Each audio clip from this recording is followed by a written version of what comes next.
informed of this resolution of the manual payroll issue? It wasn't, because this matter is appearing in the audit report for the financial. It's also appearing in the audit report for the financial year 2022-2023. If the Public Accounts Committee for the County Assembly, if they had invited the county executive to address these matters in the audit report, they would have certified themselves. Okay, so you mean to say that this issue was resolved, and it is the very issue that the Assembly wants the governor impeached on? Very true. And have you seen the issue elsewhere in the County Assembly? Yeah, the County Assembly also, not on this matter, to explain, it's not a matter unique to only the County Executive of Meru.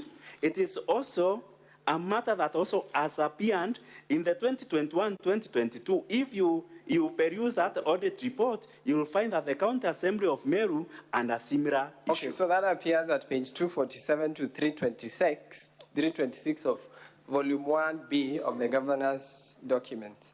Now let us go to the issue of the doctors' pay. The governor has been accused of paying doctors' allowances illegally, and as you said earlier, that issue has been picked from the same audit report. Now, what was the basis of making this payment? Thank you, Honorable Speaker and honorable members of the Senate. This matter arose from a return to work formula it was an issue that arose. This formula, or the return to work formula, is dated 18th April 2017. There are correspondences that are made by the Ministry of Health concerning the matter, what they resolved, so and what they agreed.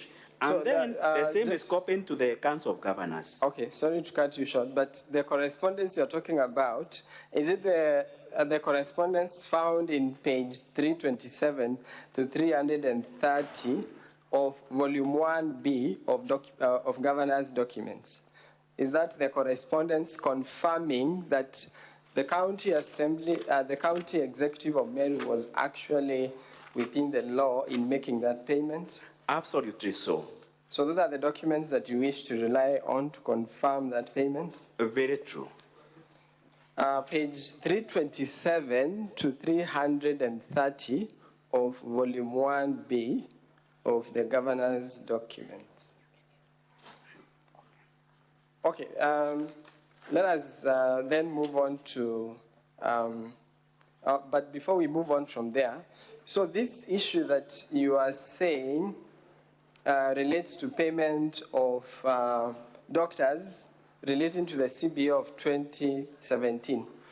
Are you familiar with the recent developments relating to doctors' strikes and the implementation of this CBA? Oh, okay. Let me make some explanation. It's a belief that, or it's a practice that a CBA runs for 4 years. Mm-hmm. However, if there's no other subsequent CBA, that similar CBA runs until another CBA is arrived at.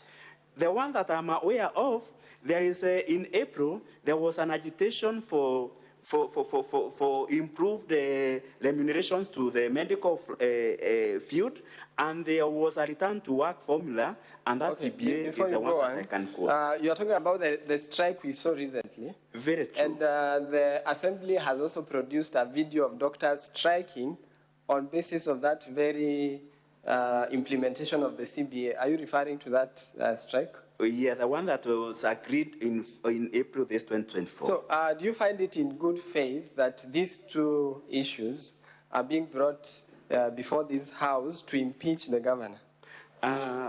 In fact, what I know, and it is an HR practice, is that once a benefit has been given or confirmed, you can't go back and retract that benefit unless it is done the same way that communication was done, or the SRC, which is a body that is taxed with the remunerations, also issues a notice. So What we would have seen is a similar communication, the way it was done to retract those benefits to the doctors. Okay, very well. Let's go to the last issue.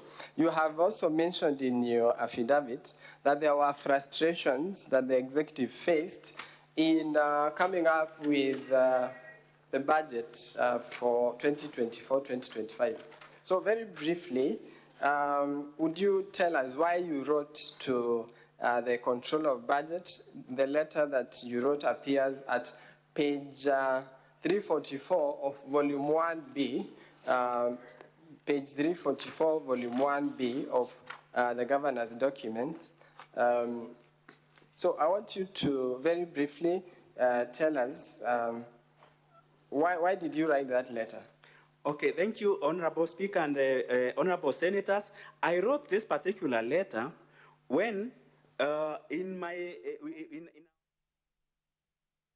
Na mtazamaji, ni mazungumzo ya hapo awali, na kikao hicho kutoka bunge la Seneti kitakuwa kikirejelea mwendo wa saa 8. Tukisonga mbele